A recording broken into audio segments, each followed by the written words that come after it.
여러분 안녕하십니까? EBS 초대석 정관용입니다. 여러분 자녀들은 학원을 몇 군데나 다니고 있습니까? 한두 군데 학원 안 다니는 아이들 찾아보기 힘들죠. 우리나라를 그래서 사교육 천국이다 이렇게 부르고 있습니다. 자, 그런데 이게 과연 정상일까요? 네, 사교육에 빠진 대한민국 엄마들을 구출하겠다 이렇게 선언하고 나서신 분이 있습니다.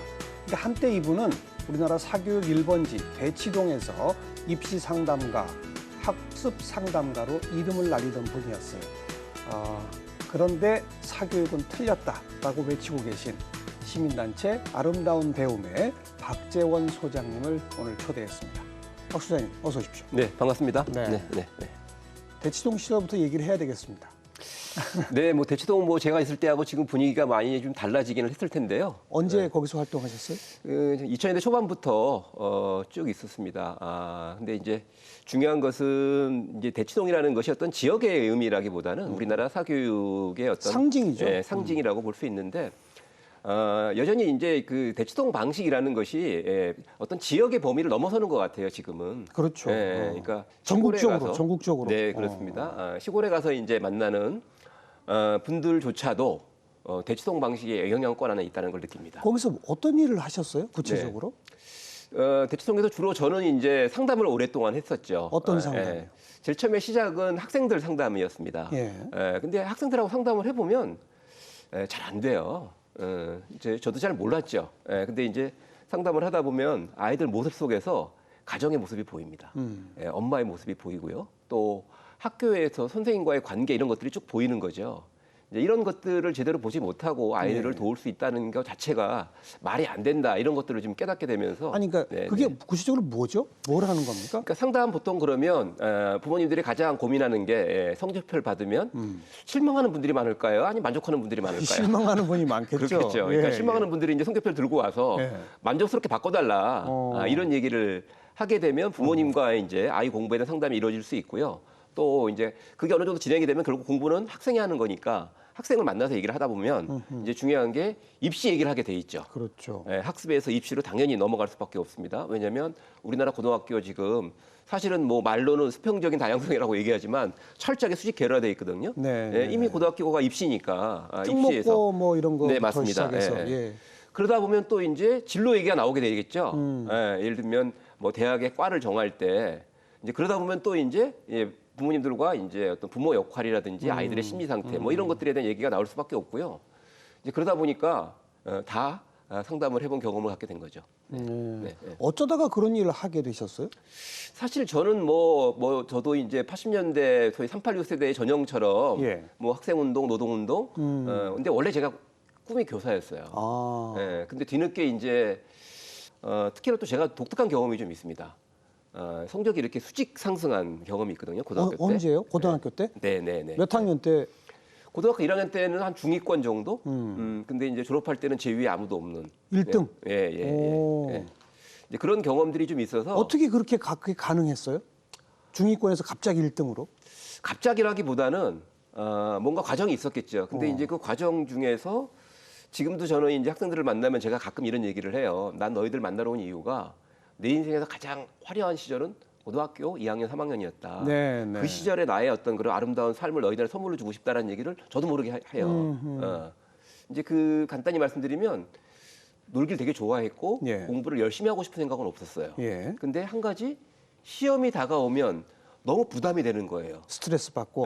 그 기분이 너무 안 좋아서 이걸 좀 떨쳐버리고 싶다라는 생각을 가지고 공부를 열심히 하거나 이런 것이 아니라 공부하는 방법을 이제 관심을 갖기 시작했습니다.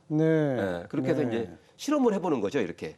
사실은 뭐 말을 멋지게 용어를 붙이니까 실험이지 하기 싫은 공부를 해야 되는데 그래도 조금은 재밌게 하고 싶은 마음이 있는 거죠. 어떻게 해요? 예를 들면 뭐 영어 단어를 그냥 외워보기도 하고요. 그림으로 그려보기도 하고. 그림으로? 말로도 표현을 해보기도 하고. 요즘은 이제 뭐 기억법에서 두문자법이라 그러는데 앞 단어만 떼가지고 외워보기도 하고. 그러니까 마치 그 아이들끼리 어려서 모여서 몇 명이 놀기 시작합니다. 근데 마땅한 게 없으면 서로 모여서 궁리를 하잖아요, 이렇게. 예. 궁리에서 좋은 재미거리를 찾아가는 것처럼. 오늘 뭐 하고 놀까? 뭐 이러면서. 그렇죠. 그런 것처럼 이제 수학 문제를 풀면 그냥 푸는 게 아니라 이걸 어떻게 하면 좀 더 재밌게 할 수 있을까? 그러니까 이런 궁리만 하고 있는 거죠. 공부를 재밌게 하는 방법. 네네. 그게 학습법이죠. 네, 맞습니다. 그거를 고등학교 때 스스로 깨우치셨다. 네. 어. 그러고 나니까 뭐 아주 이제 성적이 쭉쭉 올라가더라고요. 예. 그래서 이제 그 경험이 저에게는 야, 이걸 내가 학생들한테 전수하면 나와 같은 어떻게 보면 희망도 없고 꿈도 없는 학생들에게 엄청난 힘이 되겠다라는 네, 생각을 가지고 네. 교사가 되고 싶다는 생각을 했습니다. 예. 근데 막상 뭐 대학 들어가 보니까 뭐 세상을 먼저 바꾸지 않으면 안 된다 그래가지고 학생운동 하시고. 또 그러다가 또 우리나라는 노동자의 세상이 돼야 된다 또 얘기 듣고 노동운동 하시고. 그러다가 이제 뭔가 제 자아 속에 남아 있는 뭔가 갈증들 이런 것들을 찾아서 교육 쪽 일을 하기 시작했는데 네. 뭐 자격은 없으니까 이제 사교육에도 시작을 하게 된 거죠. 학원에서. 네네.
그런데 이게 안 되겠다라는 생각을 언제 어떻게 하게 되셨습니까?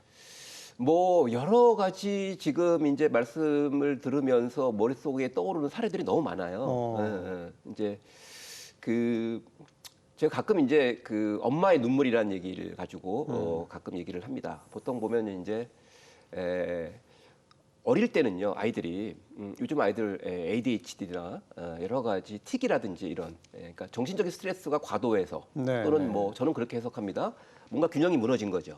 어릴 때 어린이답게 성장할 수 있는 정서적인 면, 그다음에 인지적인 면, 신체적인 면 이런 것들이 조화롭게 구성이 돼야지만 삶이 성장하는데 이게 한쪽이 지나치니까 주로 이제 그렇죠. 인지적인 쪽이 과하면 그렇죠. 아이의 균형이 무너지면서 이제 여러 가지 이상한 병리 증상이 나타나지 않습니까? 맞아요.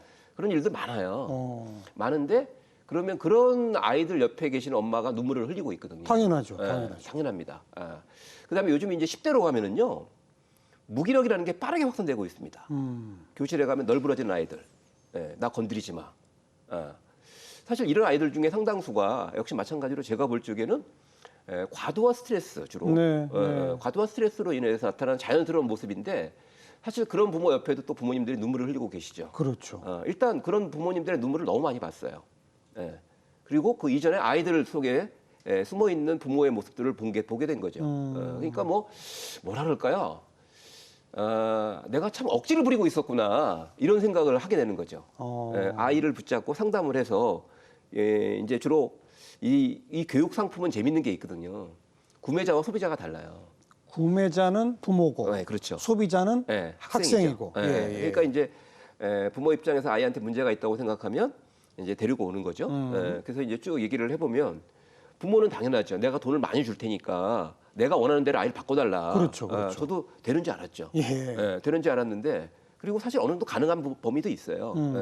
근데 문제는 심각한 아이들일수록 결국 나와의 관계에서 내가 최선을 다하는 것보다 평소에 부모 아이 사이의 관계를 회복시키는 것이 훨씬 더 그렇죠. 큰 그렇죠. 의미가 있는 거죠. 근데 이게 참 어려운 얘기입니다. 왜냐하면 이제 시장은 돈을 이제 지불할 테니까 당신이 알아서 바꿔줘 이렇게 오는 거죠. 근데 저는 나는 그런 능력이 없고 당신이 똑바로 해야 돼. 부모가 바뀌어야 돼. 이렇게 예. 얘기하면 사실은 이제 기분 나쁜 거죠. 그러면 다시 안 찾아오죠. 네. 예. 그런 일들도 많이 있었죠. 어. 근데 다른 거는 모르겠지만 저는 그렇습니다. 교육과 의료 이런 가장 기본적인 부분만큼은 공공성이 저는 생명이라고 생각을 하거든요. 그렇죠. 거기에 어떤 수익의 논리가 지나치게 개입되면 반드시 문제가 생기는데 그 문제가 보통 교육 문제 같은 경우에는 사회 문제로 불거지기보다는 아이가 망가지거나 맞아요. 부모가 실망하거나 이렇게 아주 개별화돼 버리거든요. 그리고 그게 너무 지금은 광범위하게 확산돼서 사회 문제로 되고 있습니다. 근데 문제는 이게 결집이 안 되는 거죠. 예. 특히나 자식 농사에 실패하면 창피하거든요. 부모 입장에서. 아하. 다 숨어버려요. 그래서 제가 이제 뭐 제 어록 비슷한 게 좀 있는데 제가 이전에 대치동에 있을 때 그런 얘기를 했죠. 성공 사례가 한 명 나오면 순식간에 10명, 100명으로 보인다. 그렇죠, 그렇죠. 근데 실패 사례가 10명 나와도 한 명도 안 보인다. 그렇죠. 다 숨어버리거든요. 이제 뭐 그런 것들을 또 보게 된 게 또 제 또 운명일 수도 있는데 그 이면들 뭐 이런 것들을 너무 잘 알게 되니까 또 마음이 또 이제 또 그렇게 되는 거죠. 이걸 누군가는 알려야 된다. 네. 모르는 사람은 모를 수밖에 없는데 아는 사람은 분명히 알려야 되잖아요. 그런 그 그늘들을. 저는 뭐 그렇게 생각합니다. 뭐 부정적으로 얘기하면 레밍쥐랑 다르지 않다. 대치동은 레밍쥐라고 이제 보통 쥐가 이제 레밍쥐라는 쥐가 뭐 여러 가지 이유가 있긴 하지만 아직까지 뭐 저도 뭐 최근에 제가 들은 얘기로는 지나치 개체수가 늘어나면 개체수를 조절하기 위해서 집단 자살한다 그러거든요. 그래서 절벽으로 가는 거죠. 예. 저는 대치동에 계신 분들이 어떻게 생각할지 모르겠지만 대치동의 흐름들을 보면 저는 그 레민지 현상과 너무 적합하게 잘 맞는 것 같아요. 선두에 서서 가는 거죠. 절벽을 향해 가는 거죠. 다 떨어지면서. 물론 그 중에 몇 명의 성공 사례가 있을지 모르겠지만 제가 볼 적에는 왜 그런 생각을 하게 되냐면요. 혹시 태남, 태북 이런 얘기 들어보셨어요? 테헤란로 남쪽, 북쪽. 예. 그래서 원래 그 우리나라 사교육의 출발지는 태북입니다. 그렇겠죠. 청담동, 압구정동, 신사동. 소위 말해서 자영업자나 사업하는 분들이 돈이 많은 사람들이 시작을 한 게 우리나라 사교육이거든요. 근데 그분들은 사실은 사교육비 지출 패턴이 달라요. 어떻게 쓰는데요? 그 사람들은 남는 돈을 쓰는 게 사교육이거든요. 돈이 워낙 많아서 남는 돈을 쓰는 게 사교육이다 보니까 가급적 많이 쓰는 게 좋죠. 가급적 고급 사교육을 시키는 게 좋죠. 근데 이제 그렇게 태북이 움직이면 태남은 좀 다르거든요. 태남은 주로 회사원 전문직 종사자들이 많아요. 그러면 이제 소위 말해서 우리나라의 상류층이겠죠. 소위 과소비가 아닌 거죠, 이 사람. 과소비의 기준이 다르죠. 이 사람들 적정 소비를 하는 거예요. 단지 절대 액수가 많지만 적정 소비를 하고 있는 건데 그걸 바라보는 부모들은 사실은 이제 그분들 얘기로는 공포감이라는 얘기까지 해요. 공포? 왜냐하면 이러다 우리 애만 뒤처지는구나 이런. 저들은 가진 것도 많아. 근데 사교육비를 최대한 투입해서 학벌까지 독점하려고 해. 그럼 당연히 이제 나는 물려줄 것도 별로 없어. 그러니까 유일하게 물려줄 게 이제 결국 안정적인 직업밖에 없는데 우리 사회 학벌 사회에서 안정적인 직업은 학벌과 좋은 대학 연결되니까. 보내야지. 그렇죠. 그러면 이제 그렇게 붙는 거죠, 그렇게. 근데 중요한 게 자식 앞에 두고 어떤 부모가 밀리고 싶겠습니까? 속된 말로 붙는 거죠, 그렇게 격돌하는 거죠. 근데 그렇게 쓸 돈은 없잖아요. 그렇죠. 그러니까 이제 거기서 뭐 돼지 엄마라는 용어도 나오는 거고요. 돼지 엄마가 뭡니까? 그러니까 이 돼지가 새끼를 많이 낳지 않습니까? 그럼 엄마 돼지가 이제 새끼들을 쭉 끌고 다니는 것처럼 사교육 시장에 보면 이제 정보력이 좀 있는 엄마들이 보통 이제 그룹 과외 같은 형태를 많이 취하거든요. 그러니까 개별 과외, 아주 고액 과외, 대학생 과외하고는 다릅니다. 전문 과외. 그렇죠. 그 정도 비용이 없으니까 그룹 과외를 해야 되는 거죠. 그룹 과외를 해서 이제 비용을 좀 절감할 수 있는. 근데 이제 그걸 주도하려면 강사를 섭외해야 되고 좋은 강사. 그렇죠. 요걸 주도하는 엄마 이제 분들을 돼지 엄마라고 보통 얘기를 하죠. 다른 학부모들을 이렇게 끌어모아서 사교육에 좋은 강사와 연결시키고 뭐 이런 중간 거간꾼. 그런 이제 돼지 엄마들도 맞아 이제 그런 문화가 나오는 거죠. 근데 제가 이제 사실은 지금 주목하는 것은 그렇게 대치동이 움직이면 예를 들면 인접해 있는 분당. 또 서울에 있는 목동, 그다음에 뭐 중계동, 뭐 일산, 뭐 수원 영통, 대구 수성구, 부산 해운대구 이렇게 그 뭔가 부모들이 하는 그런 행태가 그대로 가요? 그대로 가는 거죠, 다. 그러니까 이런 겁니다. 예를 들면 내가 한 달에 사교육비를 내가 얼마를 쓰느냐 이게 중요한 게 아니라 부모들을 만나보면 내가 돈이 있으면 그렇게 하는 게 부모 역할이라고 생각한다는 거죠. 그러니까 여기서 저는 너무 이제 가슴 아픈 일을 많이 보게 되는 거죠. 제 눈으로는 멀쩡한 부모예요. 단지 돈이 없을 뿐이에요. 근데 중요한 게 뭐냐면 부모 역할의 표준 모델을 대치동 엄마들이 지배하고 있는 거예요. 그러니까 그 엄마들이 쓰는 만큼 사교육비를 못 쓴다는 것 자체가 부모로서 자괴감을 유발하는. 공포감이 되고. 시골 가도 그렇습니다. 이제 저는 이걸 이제 그래서 이제 일종의 학부모 문화라고 제가 그래서 그분들은 뭐 다른 부업도 하시고 할 수 있는 건 다 하려고 하죠. 어떻게든 학원비를 마련하려고. 네. 그리고 그게 안 되면 포기하게 되는 경우가 많죠. 저는 이제 우리나라 부모들을 그렇게 분류하거든요. 남는 돈을 가지고 사교육시키는 부모. 그다음에 생활비를 쪼개서 사교육시키는 부모. 그다음에 대출을 받아서 사교육시키는 부모. 아이고. 빚지르면서. 그다음에 포기한 부모. 저는 이렇게 구분하는데 중요한 게 이 네 계층의 주도권은 첫 번째에 있다는 거죠. 그러니까 이제 그 말 그대로 제가 말씀드린 레밍즈 현상이라는 게 좀 이해가 될지 모르겠습니다. 모두가 한쪽으로 달려가는데 그렇죠. 사실은 근데 그런 사교육 현장에서 그런 학부모와 학생들을 수없이 만나 보시니까 네. 성공보다 실패가 훨씬 많더라. 네. 근데 그 실패를 드러내지 않더라. 네. 아, 이건 내가 여태껏 사람들한테 조금 심한 표현일지 모르지만 사기치고 있구나. 이런 생각을 하셨던 거예요? 저는 아닌데 결과적으로. 사교육이라는 집단이 그렇게 갈 수밖에 없다라는 거고 명확하지 않습니까? 예를 들면은요, 초등학교에 만약에 지금 이제 신학기가 됩니다. 신학기에 이제 초등학교에 자녀를 보내면 초등학교 들어가서 부모들이 생각을 하죠. 그래도 내가 열심히 이제 아이를 잘 키우면 초등학교 부모들은 최소한 스카이 정도 생각하시거든요. 서울대, 고대, 연대. 그렇죠. 그러다가 이제 중학생 정도 되면 그게 최소한입니다. 중학생 정도 되면 이제 한 10개 정도 돼요. 그러다가 이제 고등학교 올라가면 이제 인서울, 뭐 이렇게 이제 목표가 바뀌긴 하는데 근데 어찌됐거나 가능하다라고 보고 가는 거거든요. 근데 문제는 그게 우리 사회에서 숫자상 불가능하다는 게 명확하잖아요. 맞아요. 숫자상. 근데 이제 그게 저는 그걸 뭐 집단 착각 예를 들면 이런 것들이 존재한다라고 보고요. 그 정말 모든 전국에 있는 모든 학부모가 아이가 어렸을 때는 서울대, 연대, 고대를 보내고 싶어 하죠. 그러면서 학원을 보내기 시작을 하죠.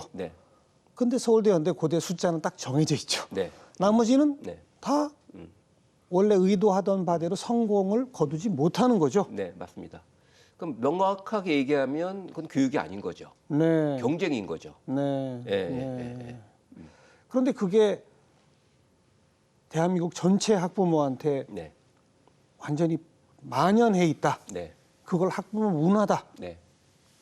발견하신 학부모 문화를 조금 이렇게 정리해 주시면 우리나라 학부모 문화를.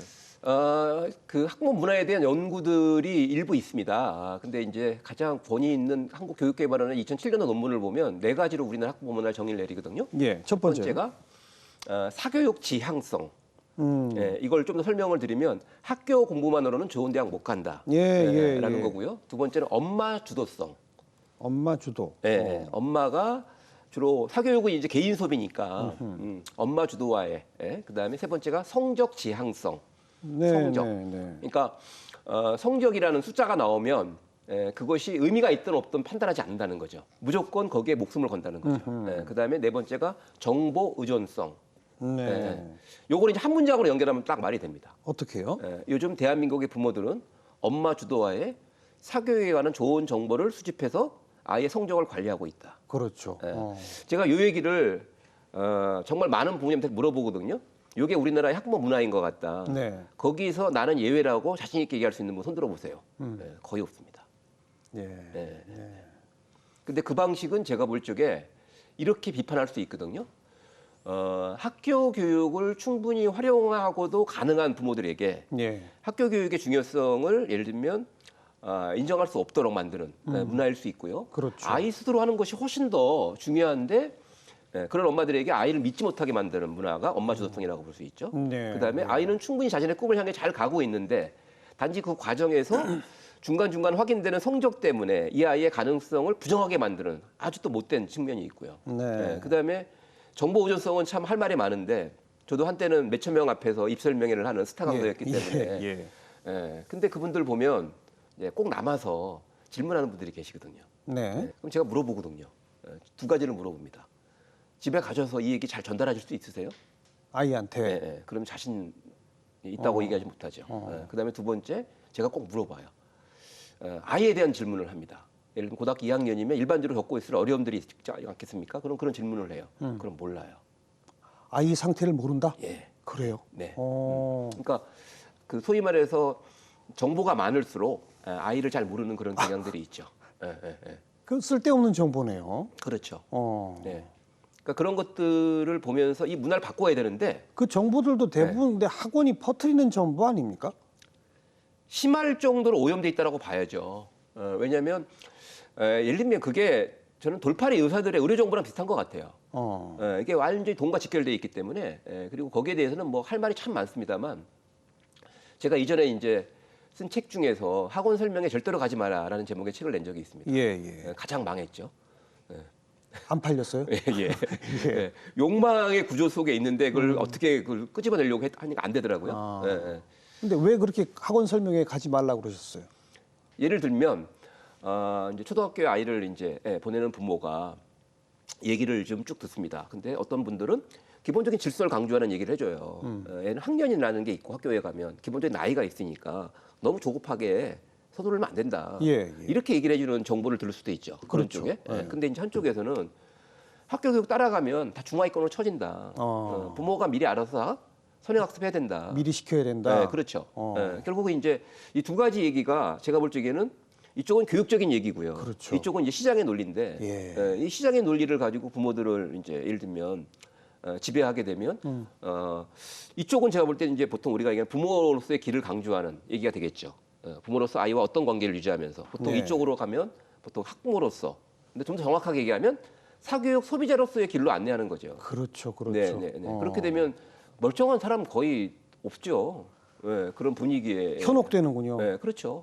그리고 이제 결국 이런 거죠. 우리 아이를 내가 믿고 이 아이가 성장하는 과정에서 내가 옆에서 한 발 떨어져서 따라가자. 예를 들면 저는 이게 가장 좋은 관계 모델이라고 생각하거든요. 예. 아이를 앞세우고 예. 옆에 있거나 필요할 땐 옆에 있고 아니면 뒤에 있고 이게 저는 가장 아이의 교육적인 의미에서 중요한 성공 모델이라고 생각하는데 이렇게 되면 시장이 형성되지 않거든요.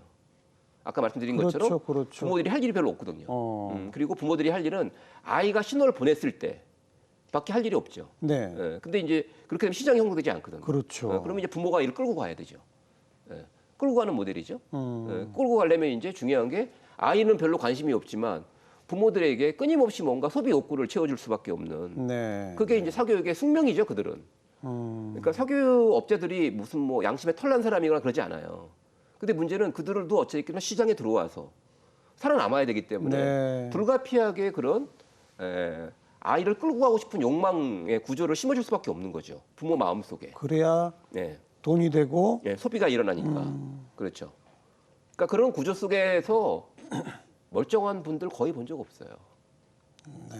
아이를 뭐 대안학교를 보내고 무슨 뭐 홈스쿨링을 하고 그건 아주 개인적인 소신이고요. 그런 집단 속의 어떤 경쟁 심리에 이제 사로잡히면 다 똑같아지더라고요. 네. 네네.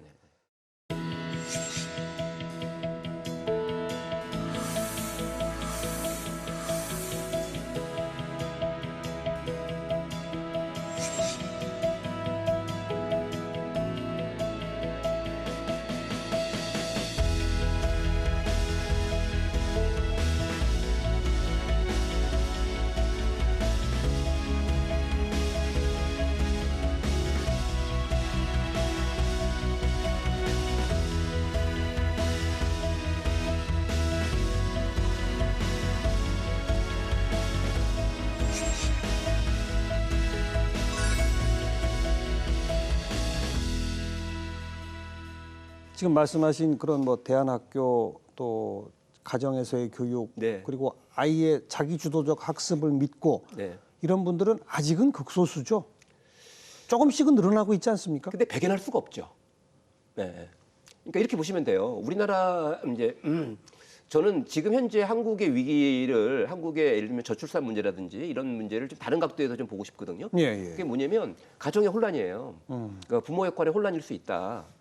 그러니까 실제로 부모 역할에도 역사가 있거든요. 네. 근데 이걸 이제 몇 단계로 볼 수 있습니다. 저는 이제 크게 한 3단계로 나누는데 첫 번째는 소위 원시 부족 사회에서는 부모 역할과 자식이 딱 구분되지 않아요. 네. 집단 속에서 해결되는 거죠. 그렇죠. 그러다가 이제 이 가족이라는 제도가 도입되면서 소위 말해서 대가족과 마을이라는 게 명확히 정의가 되거든요. 예. 이 안에서 이제 부모 역할을 하게 됩니다. 지금은 핵가족이죠. 핵가족. 이건 완전히 다른 양상이거든요. 그렇죠. 예, 첫 번째는 제외하고 두 번째와 지금 모델만 비교하더라도요. 두 번째 모델에서 공동체에서 대가족, 어른들이 있죠. 이웃들이 있죠. 이거 매우 중요한 거거든요. 네. 이미 아이들을 많이 키워본 경험이 있는 분들이 그렇죠, 그렇죠. 너 그렇게 하면 안 된다. 이렇게 해야 된다라고 자연스럽게 부모 역할을 보완해 줬어요. 네, 네, 네. 그러니까 초보 엄마 아빠가 사실 부모 역할과 관련해서 정보가 필요 없죠. 그 자기 할아버지나 뭐 네, 삼촌이나 이런 데서 다 도와주시니까. 그렇죠. 예. 예. 예. 근데 지금은 이제 빠르게 사회가 바뀌었죠. 네. 예. 산업화가 됐습니다. 도시화가 됐죠. 그러면서 결국 주거 환경에서도 결국은 고립화가 되지 않습니까? 그러면 이제 아무것도 모르는 거예요. 부모가 뭘 하는 건지를 배워본 적이 없죠. 배워본 적도 없고 더 예. 중요한 건 원래 배우지 않고 부모 역할 다 했어요. 예, 예. 근데 예. 지금은 배워야 되는 상황이 된 거죠. 그렇죠. 주변 사람들이 아무도 없으니까. 예. 근데 배울 데가 없어요. 결국은 이제 정보를 통해서 아이를 키우게 되는 거죠. 근데 그게 잘못된 정보다. 잘못된 정보를 가능성이 매우 높죠. 어허. 그게 이제 지금 현재 우리나라 부모들의 심각한 문제점이라고 보는 거고요. 제가 우연히 독일 측을 한 번 본 적이 있습니다. 독일 교육은 우리보다 상당히 잘 되고 있다. 뭐 독일이라는 사회가 우리 사회의 앞으로의 어떤 뭐 발전 방향을 제시해주는 선진 사회다 이런 얘기들이 많지 않습니까? 예. 교육도 그런 면이 좀 있어요. 네, 근데 네. 이제 그 책을 보면서 제가 깜짝 놀란 게 그 책을 만약에 지금 대한민국의 얘기다라고 하더라도 전혀 어색하지가 않아요. 무슨 뜻이죠? 그 책은요. 예. 독일의 상류층 학부모 있죠. 예, 예. 우리나라로 치면 남는 돈 쓰는 학부모. 예, 예, 예. 그 부모들의 교육 행태를 비판하는 책이에요. 아. 너무 비슷해요. 아, 예. 예, 예. 거기도 상류층들은 그런 그렇죠. 잘못된 걸 하더라. 그렇죠. 예. 근데 문제는 독일은 중산층이 건강하죠. 네, 그 사람들은 현혹되지 않는데. 딱딱하지 않죠. 예. 그리고 우리 사회도 얼마 전까지 그랬습니다. 네. 한번 잘 보세요. 극성스러운 엄마라는 얘기 들어본 적 있으시죠? 치맛바람. 치맛바람. 이게 바로 건강한 다수가 극성스러운 소수를 견제하는 얘기였거든요. 그러면서 비판하는 얘기였죠. 그렇죠. 근데 예. 지금은 사라졌죠. 모두가 다 극성스러운 엄마가 돼버린 거예요? 아. 그리고 그들을 추종하게 된 거죠. 아하. 대기만성이라는 얘기 혹시 최근에 몇 년 사이에 들어본 적 있어요? 아, 그러네요. 옛날에 그 말을 많이 썼는데. 그렇죠. 네. 네, 네. 네, 네. 그러니까 이게 그래서 단순히 부모들 역할 문제가 예를 들면 뭐 부모 교육을 받는다든지 뭐 이런 차원의 문제가 아니라 우리 사회의 심각한 혼란의 반영이라고 보는 거고요. 거기서 이제 가장 큰 문제는 뭐냐면 교육의 기본적인 질서가 붕괴됐다. 네. 그건 바로 나이와 학년입니다. 그런 제가 농담 삼아 그러거든요. 엄마표 영어를 저는 좀 비판적으로 보는 사람인데 엄마표 영어를 하는 사람은 엄마가 국가 수준의 교육 과정을 대신 짜는 거다. 아주 어마어마한 일을 하고 있는 거다. 예. 수학 선행학습 다르지 않다. 음. 그리고 요즘 뭐 또 우리나라에 이제 아주 경쟁 트랙들이 되게 재밌어요. 이 이제 스카이 출신들이 취업 시장에서 좌절하는 모습들이 너무 많이 주변에 흔해지면서 요즘 그렇죠. 그러면서 좋은 부모들이 대학 나와도 직장 못 구하죠. 그렇죠. 근데 예. 이게 엄청나게 저는 기회라고 보거든요. 사실은. 예. 부모 교육하는 입장에서는 예, 예. 그러니까 이전에는 뭐 씨알도 안 먹히는 거죠. 그 욕망 구조가 있으면 이제는 좋은 대학 나와도 그게 네, 소용없습니다. 네. 다른 게 필요합니다. 네, 네. 이런 그렇죠. 인식이 조금씩 넓어질 수 있다. 네, 예. 근데 예. 문제는 이제 그거를 대체할 수 있는 건강한 대안이 없는 거죠. 기껏해야 지금 공무원 시험 준비 쪽으로 가는 네. 뭐 이게 이제 우리 사회의 현실인데 그럼에도 불구하고 어찌됐거나 이게 쭉 가다가 막힌단 말이에요. 결국 우리나라 부모들이 아이들에게 바라는 목표는 좋은 대학이 아니거든요. 좋은 직장. 네, 그렇죠. 20대의 출발이거든요. 그렇죠. 20대 사회생활의 출발을 안정적으로 하길 바라는 거죠. 네, 네. 그러기 위해서 모든 걸 쏟아붓는 건데 예. 근데 지금 소위 말하는 그 노동시장의 그 흐름들이 완전히 달라지고 있지 않습니까? 그게 부모들한테 영향을 미쳐요. 네. 그래서 저는 부모들이 좀 새로운 건강한 학부모 문화를 찾아갈 수 있는 좋은 기회가 왔다. 계기가 왔다. 계기가 왔다. 정말 객관적으로 따지고 보면 아까 잠깐 우리 얘기 나눈 것처럼 네. 우선 부모들은 행복을 잃어버리죠. 네. 자기 돈도 없는데 그런 학원비를 마련하느라고 밤늦게까지 일해야 되고 그래서 행복을 잃어버리고 네. 아이들은 초등학교 때부터 학원에 시달리느라고 또 행복을 잃어버리죠. 거기서 더 큰 걸 잃게 됩니다. 그건 바로 관계를 잃게 돼 있는 거죠. 그렇죠. 관계도 깨지죠. 예. 관계도 깨지고 서로 행복을 잃어버리고 네. 그러면서 돈은 돈대로 쓰고 네. 그런데 그 결과는 사실은 실패고 네. 이거 불을 보듯이 명확한 거 아닙니까? 네. 저는 이건 온 국민이 일치단결해서 네. 낭비하는 사회다. 이렇게 표현하고 싶어요. 네. 문제는 근데 부모들은 당장 그렇다면 어떻게 할 거냐라는 현실의 문제에 직면하고 있습니다. 조금 한 발 떨어져서 부모들의 모습을 관찰하면 그런 설명이 가능하고 그렇게 얘기하는 소위 교육 평론가들이 많죠. 네. 근데 부모들은 그렇게 한가하진 않아요. 예. 예를 들면 학교에 갔다 왔어, 아이가. 중학생입니다. 집에서 아이를 그냥 게임하는 걸 지켜볼지 아니면 학원에 보내서 그래도 비용이 들지만 애를 관리할지 이런 현실의 문제가 있는 거죠. 네. 네. 그러다 보니까 그런 현실적인 대안을 우리 사회가 찾지 못한 상태에서 부모들한테 아무리 올바른 얘기를 해봐야 공연 부리고 오히려 그런 얘기를 지금까지 꽤 많이 들었어요. 우리나라 부모들이. 그래서 그런 얘기하는 사람 싫어해요. 네. 그 말이 맞는 건 알겠는데 네, 맞습니다. 그러나 나는 네. 그렇게 못하겠다. 네. 현실적인 대안이 없는 상황에서 네. 이게 이제 우리 사회의 큰 문제죠. 자, 아까 말씀하신 우리 학부모 문화, 사교육 지향성을 반대로 바꾸면 공교육에 대한 신뢰를 가지십시오 이거고 엄마 주도성이 아니라 아이가 주도적으로 해야 합니다. 네.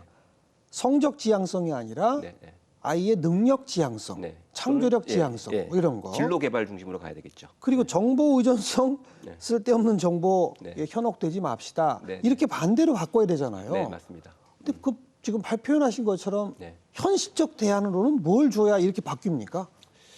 자, 이게 이제 소위 총체적인 난국이라는 표현을 쓰지 않습니까? 예, 예. 그러니까 어떤 사회 전 영역이 사교육을 지지하는 흐름들이 있습니다. 그리고 또 한 가지는 아주 구체적인 행동을 통제하는 어떤 그런 학원부터 어떤 국민의 어떤 심층적인 심리를 조절하는, 조작하는 어떤 그런 여러 가지 상징까지 제가 볼 때에는 전방위적으로 제가 볼 때 사교육 논리가 우리 사회에 네, 깔려 네, 있거든요. 네. 거기서 저희가 이제 주목하는 것은 사실 이제 학부모 교육을 하면서 그게 말 그대로 이게 무슨 이런 느낌이 드는 거죠. 10만 대군이 쳐들어왔는데 나 혼자서 어떻게 싸워보겠다고 하는 예, 뭐 예. 이런 느낌이 들 때가 예, 있어요. 예. 근데 제가 최근에 이제 부모님들하고 진지하게 얘기를 해보면 일단 자기도 벗어나고 싶다라는 마음을 분명히 가지고 예, 있어요. 예. 근데 이게 근데 두렵다. 두렵다. 개인적으로 안 되는 거죠. 사실 그게 제 인생의 남은 미션입니다.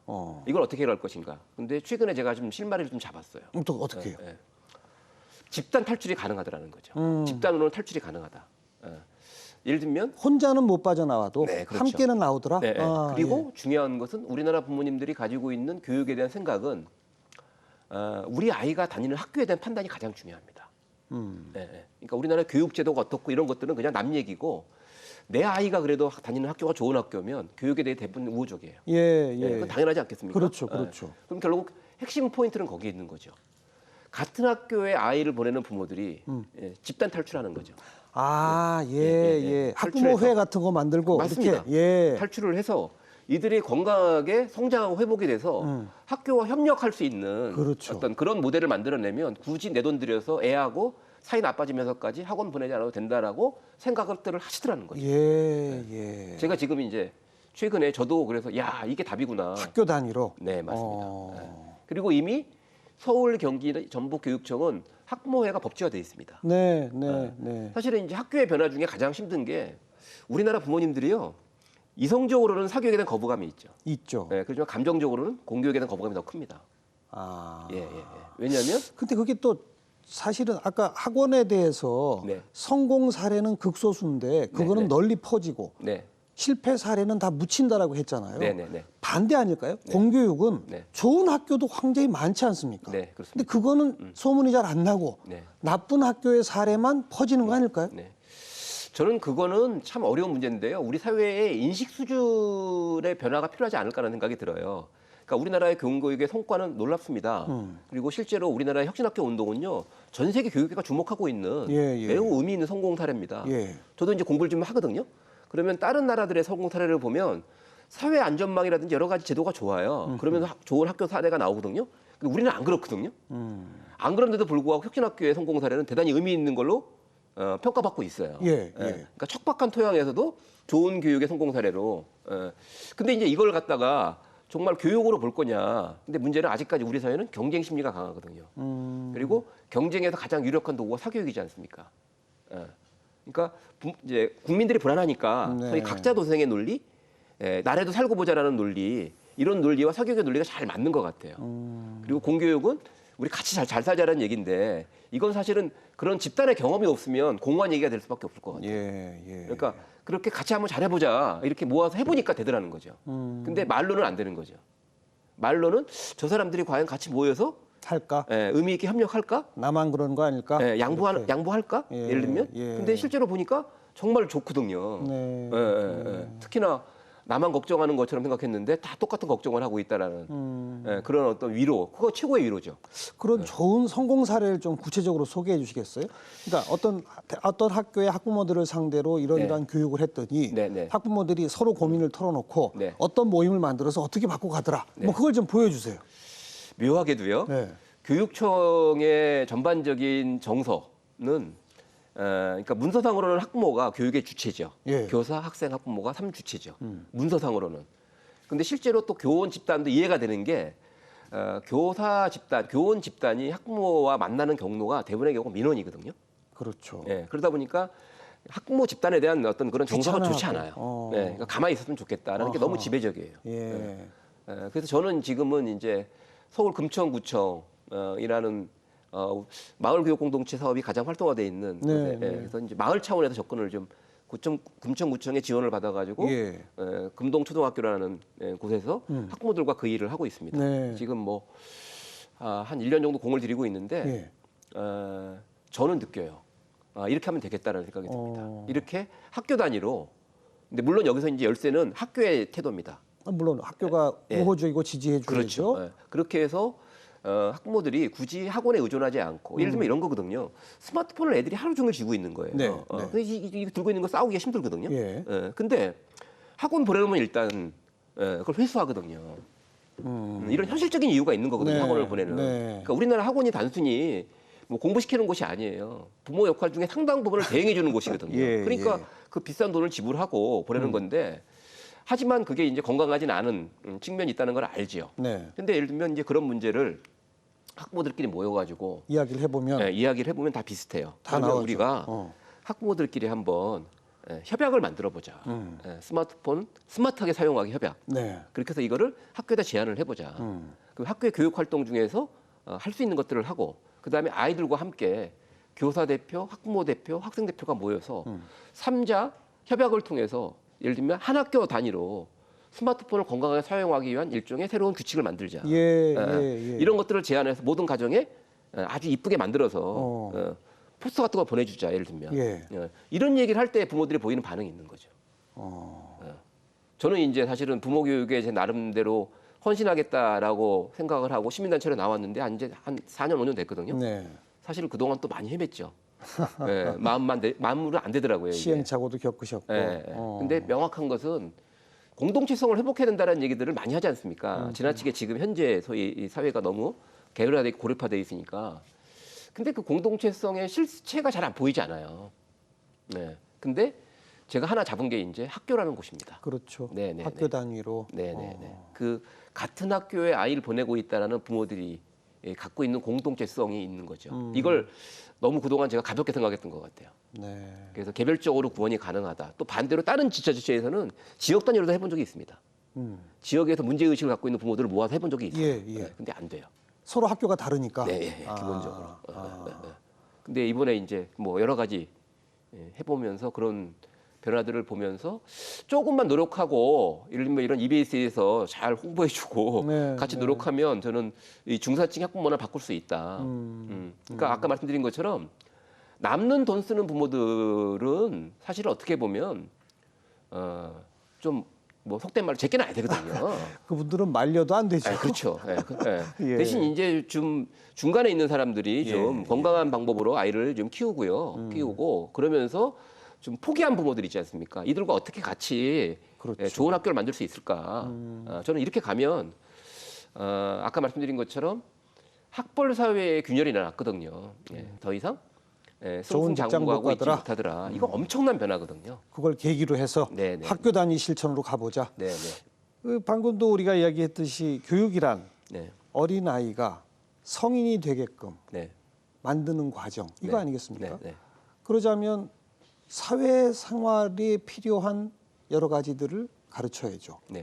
거기에 제일 중요한 건 인간과 인간의 관계, 네. 공동체를 어떻게 어우러져서 네, 서로 의사소통하고 네. 서로 생각을 공유하며 살아가느냐. 네, 네. 이걸 배워주는 거죠. 네, 네. 그 가운데 극히 일부가 네. 어떤 지식을 넣어주는 거 아니겠습니까? 저는 이제 그리고 그 본바탕에는 건강한 자아 정체성을 확립하는 게 중요하죠. 나도 성장해서 우리 사회에서 한 사람의 인간으로 쓸만한 존재다라는 걸 아이가 깨닫고 커야 되겠죠. 네. 보통 요즘 말하는 자존감. 이게 건강해지면 사실은 이제 조금 인생에 시련이 닥쳐도 충분히 그걸 뛰어넘을 수 있는 소위 말하는 내적 힘을 갖게 되는데 네. 지금 사교육은 철저히 그걸 짓밟고 있거든요. 그러니까 제가 그 말씀을 드리려고 한 거예요. 네. 지금 제가 개념화한 그 교육이라는 관점을 놓고 보면 네, 네, 학원은 네. 그런 공동체와 어울려서 의사소통하며 생각을 나누고 살아가는 인간을 네. 하지 말아라라고 말리는 거 아니에요? 맞습니다. 너만 혼자 여기 와서 너만 혼자 성적 잘 받아라. 그거 하는 거 아닙니까? 근데 이게 가끔 어떻게 보면 교육입니까? 가끔 보면 그런 마인드를 가지고 있는 사교육업자가 있어요. 예, 예. 정 교수님 같은 마인드를 갖고 있는 사교육업자가 강변을 하는 거죠. 나는 진짜 진정한 교육을 사교육 현장에서 하고 있다. 이야. 예. 이게 또 그 논리가 또 만만치 않거든요. 거기에 또 속는군요. 네, 또 그런 것도 있죠. 네. 한 10년 있으면 좀 우리 이런 얘기 안 해도 될까요? 어떻게 생각하십니까? 제가 볼 때 교육은 경쟁이 아니거든요. 네. 근데 워낙 사회가 먹고 살기 힘들다 보니까 최근에 대입 관련된 어떤 그런 여러 가지 여론들을 보면 교육을 여전히 경쟁으로 바라보고요. 그럼 경쟁에서 가장 중요한 정점에 있는 대입이 대학 입시 같은 경우는 공정해야 된다. 역시 수능 정시를 부활해야 된다. 수시를 폐지하고 이게 지배적으로 가고 있어요. 대단히 우려스럽습니다. 네. 제가 볼 적에는 그건 국민들이 교육에 바라는 건강한 기대가 아니라 이 불공정한 사회에 대한 한을 교육 쪽에 투영하는 것이 아닌가. 그렇죠. 네, 이런 생각이 좀 들거든요. 결국은 그 교육 현장에서 진정한 교육을 경험할 수 있는 그런 이제 말 그대로 체험이 필요한데 예. 지금 우리나라 아직까지 40대, 50대 또는 30대까지 포함되는데요. 기성세대들이 진정한 교육을 경험하지 못했지 않습니까? 맞아요. 저는 이게 가장 큰 문제라고 봐요. 네. 그저 그냥 주입식, 암기식 그렇죠. 또 두들겨 맞으면서 네네. 이런 교육을 받아왔으니 네네네. 그래서 그런 집단의 경험들을 뭔가 바꿀 수 있는 획기적인 노력들이 저도 잘 모르겠습니다. 그 대안은. 근데 말로는 설명이 되지만 현실에 돌아가서 다시 원래로 돌아가는 이유는 내 경험이 그대로이기 때문이다. 라는 생각이 많이 들어서요. 내가 한 번도 안 배워본 걸 네네네. 가르친다는 게 참 어려운 거 아닙니까? 근데 저는 뭐 학부모 교육을 통해서 어찌됐거나 해보려고 합니다. 학부모들끼리 모여서 제가 결국 학부모 교육을 해보면은요 마지막에 남는 제 적들이 나와요. 적? 네, 그게 뭐냐 한국식 교육입니다. 어딘가 답이 있을 거라고 생각하는 사람들. 제가 아무리 답은 찾는 거다 함께. 근데 답이 있을 거라는 생각을 하는 거예요 부모들이. 그래서 그 답을 누구한테 가서 찾으려고 하냐면 상담을 받으면 찾을 것 같거든요. 네, 누구한테 전문가한테 가서 책을 보면 찾을 것 같거든요. 이거와 싸워야 됩니다. 그다음에 두 번째 협력하지 못하는 거. 그렇죠. 네. 결국 마지막에 남는 게 그런 거예요. 그리고 중요한 게 성장 경험이 없으니까 내가 무슨 부모 교육 받고 학부모의 활동을 한다 그래서 훌륭한 부모가 될 수 있을까? 이런 희망적인 어떤 자아상도 갖고 있지 못합니다. 마지막에 결국 그것과 싸우고 있다는 생각이 들어요. 근데 이거에 모두가 다 그런 자아상을 갖고 있지만 별로 기분 좋지 않은 거지 않습니까? 그렇죠. 근데 이게 집단의 경험을 통해서 저 사람이 날 도와주네. 저렇게 똑똑한 사람이 정말 자기 새끼만 챙기는 게 아니라 우리 아이를 챙기려고 하네. 이런 것들이 전 놀라운 경험으로 쌓이면서 건강한 부모들의 모습들을 보게 됩니다. 결국은 지금 쭉 소개해 주신 많은 그런 문제점들을 학부모 개인으로 놓고 보면 결국 두려운 거 아닙니까? 그렇습니다. 공포감이죠. 그 두려움을 극복하는 길은 함께 어깨동무하고 갑시다. 이거밖에 없다. 그 말씀이시죠? 근데 안타깝게도 많은 부모님들은 저도 그것도 이해가 돼요. 너무 지금 힘드니까 지금 상황이 힘드니까 당장 뭔가 그 만족할 수 있는 당장 뭔가 체감할 수 있는 어떤 효과를 입증할 수 있는 정보 쪽에 많이 가 있는데 그렇게 가다 결국은 또 헤매고 하는 이런 이제 과정을 보면서 매우 안타깝다는 생각을 합니다. 특히 신학기가 되면서 부모님들한테 가끔 자다가 벌떡 일어나서 그 길로 가시면 안 됩니다. 그 길로 가시면 안 됩니다. 절벽으로 가는 길입니다. 말리고 있는 제 모습을 보게 됩니다. 아유 참. 지금 몸담고 계신 아름다운 배움이라고 하는 곳은 어떤 곳입니까? 저희는 주로 소외된 지역에 저희는 주로 이제 특징이 대학생들, 그러니까 이게 되게 중요한 의미가 있습니다. 전문가가 있고 대학생이 있다라고 할 때 청소년 대상으로 하면 전문가들이 많은 프로그램을 짭니다. 근데 저희 표현으로는 이게 아이들한테 흘러 들어가질 않아요. 네. 대학생들이 하면? 네, 대학생들을 매개하면 흘러 들어가죠. 들어가요? 예. 그만큼 가까우니까. 네, 그러니까 정서적으로 아이들이 그러니까 심각한 결핍이나 과잉이 있거든요. 그러니까 시골 애들은 결핍이 많고요. 그다음에 서울 애들은 과잉이 많아요. 네. 그러다 보니까 심리적으로 뭔가 외부의 것들을 받아들일 수 있는 상태가 아니죠. 자기 방어라든지 뭐 이런 것들이 워낙 강하죠. 근데 대학생들과 같이 이렇게 친해지고 나서 그 대학생들을 통해서 자연스럽게 그런 전문 프로그램이 흘러 들어갈 수 있도록 하게 되면 아이들은 빠르게 회복됩니다. 저는 이것도 되게 우리 사회에 의미 있는 경험이라고 봐요. 그러니까 무슨 얘기냐면 저희가 주로 이제 가는 곳은 전남 고흥, 가장 외진 곳이죠. 그렇죠. 이런 데 가서 거의 포기한 가정에 포기한 아이들을 만납니다. 학교도 손을 쓸 수가 없죠. 네. 훌륭한 선생님들이 많지만 개별적으로 어떻게 한 명 한 명을 다 돌볼 수 없기 때문에 저희는 주로 이제 방학 동안에 활동을 합니다. 방학 동안 학교랑 연계해서 대학생들과 같이 한 2주 정도 같이 이제 하루 종일 생활을 하는 거죠. 일종의 캠프 비슷하게. 맞습니다. 예. 저희는 그걸 이제 꿈사다리 학교라 그러는데 꿈사다리 학교.